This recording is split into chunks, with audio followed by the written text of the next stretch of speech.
करते करते ब्रह्मलीन हो गए, उनकी मृत्यु हो गई। तो अंशुमान ने अपने पुत्र दिलीप को राजा बना दिया और स्वयं चले गए तपस्या करने गंगा को लाने के लिए। अंशुमान की जब मृत्यु हो जाती है, लोगों ने कहा दिलीप क्या तुम नहीं जाओगे तपस्या करने? दिलीप ने कहा भैया देखो इन सब बातों पर मुझे विश्वास नहीं है। अपने जीवन में ही जो सुख मिलता है वही सुख मनुष्य को सदैव रहता है, और मैं ऐसी बातों पर विश्वास नहीं करता।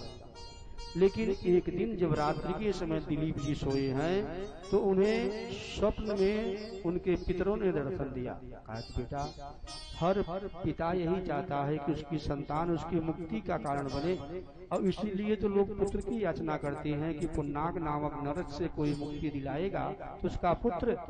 और क्या तुम हम लोगों को नरक से नहीं निकालना चाहते? अब अगले दिन ही उन्होंने भगीरथ को राजा बना दिया और भागे हैं तपस्या करने। लेकिन दिलीप का कार्य भी सफल नहीं हुआ है, तो भगीरथ जी को फिर तपस्या में जाना पड़ा है। भगीरथ जी ने बड़ा ही भयंकर तपस्या की है, एक पैर पे खड़े होकर। ऐसा नहीं है कि सिर्फ भगीरथ की तपस्या करने से गंगा प्रसन्न हो गई। भगीरथ के तपस्या करने से नहीं, बल्कि इनके कुल परंपरा के अनुसार कई पीढ़ियों से यह लोग तपस्या कर रहे हैं, इसलिए गंगा मैया प्रसन्न हो गई और इनको उन्होंने दर्शन दिया है। गंगा अपने वेग से चलती है पृथ्वी पर। देवी सुरेश्वरी भगवत गंगे त्रिभुवन तारिणी तरल तरंगे। देवी सुरेश्वरी भगवत गंगे त्रिभुवन तारिणी तरल तरंगे।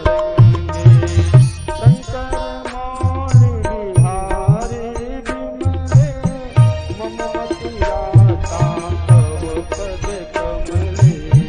देवी सुरेश्वरी भगवत गंगे त्रिभुवन तारिणी तरल तरंगे।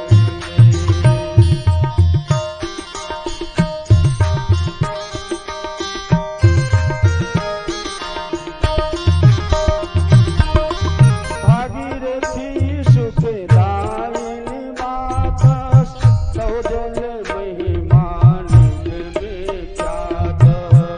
नाम जाने तो महिमानो काहे कृपा मम माम ज्ञानो।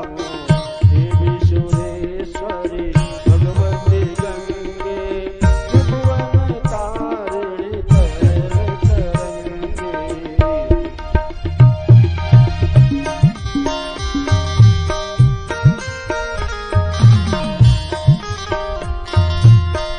देवी सुरेश्वरी भगवती गंगे त्रिभुवन तारिणी तरल तरंगे। बड़ा ही सुंदर यह गंगा स्तुति है, जिसे शंकराचार्य ने 14 श्लोकों में वर्णित किया है। समय अभाव है, कथा अभी बहुत पीछे चल रही है, और आज कथा को हमको भगवान कृष्ण के जन्म समय तक लेके चलना है। इधर हमारे जो सहचर हैं उनका संकेत मिल रहा है कि गुरु जी कथा आगे बढ़ाइए, तो चलते हैं। गंगा जी ने भगीरथ को दर्शन दिया है और कहा कि मैं आने के लिए बेटा तैयार हूँ पुत्र, लेकिन मेरे बेग को संभालेगा कौन? मैं जब आऊंगी तो इस पृथ्वी को चीर के धरातल में चली जाऊंगी, तो फिर तुम्हारा कार्य सिद्ध नहीं हो पाएगा। कहा कि तब माता क्या करूं? कहा कि ऐसा कोई आधार दो जिसपे मैं आके टिक सकूं। कहा कि अच्छा मैया कुछ दिन का समय दो। अब वह भगवान भोले की तपस्या करने लगे, और उनकी तपस्या करते करते कुछ दिन बीता है। भगवान भोले बड़े जल्दी प्रसन्न हो जाते हैं और प्रसन्न हो गए। कहा कि बेटा भगीरथ क्या चाहिए? कहा कि भगवान मैया गंगा धरातल पे आना चाहती हैं, लेकिन उन्होंने कहा है कि मेरा वेग इतना तेज होगा कि मुझे कौन संभालेगा। कहा कि अच्छा उसको इतना अहंकार है, ठीक है उससे कह दो जितना उसके पास वेग है पूरे वेग से आए और मैं उसके स्वागत में खड़ा रहूंगा। गंगा जी से कहा है भगीरथ ने कि मैया भगवान शिव आपका आगवानी करेंगे और वह आपको धारण कर लेंगे। मैया गंगा को भी यह रोष था, क्योंकि जब सती ने अपना शरीर त्याग किया था, उन्होंने दो स्वरूप बना लिया, एक गंगा का और एक पार्वती का। तो पार्वती का विवाह तो भगवान शिव ने कर लिया, लेकिन गंगा से विवाह उन्होंने नहीं किया। तो इसलिए उन्हें बड़ा रोष था। कहा ठीक है भैया, आज मौका मिला है, आज मैं अपने साथ आपको पाताल लोक का दर्शन करा दूंगी, चलो मेरे साथ। अब गंगा पूरे वेग से आती है और इधर भगवान शिव अपनी जटाओं को फैला के खड़े हो गए।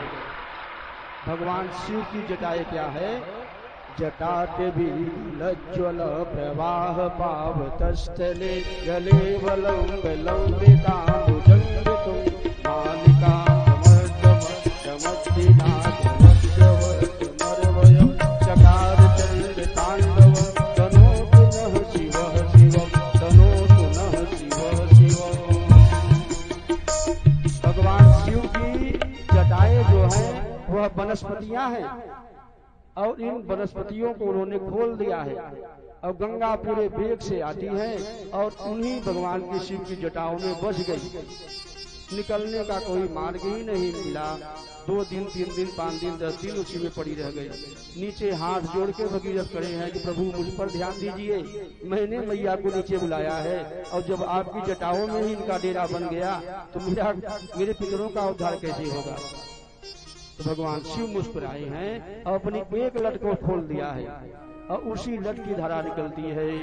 शंकर तेरी जटा से, शंकर तेरी जटा से बहती है गंगाधारा। शंकर तेरी जटा से बहती है गंगाधारा। शंकर तेरी जटा से, शंकर तेरी जटा से बहते हैं गंगाधारा। तारा शंकर तेरी जटा से बहती है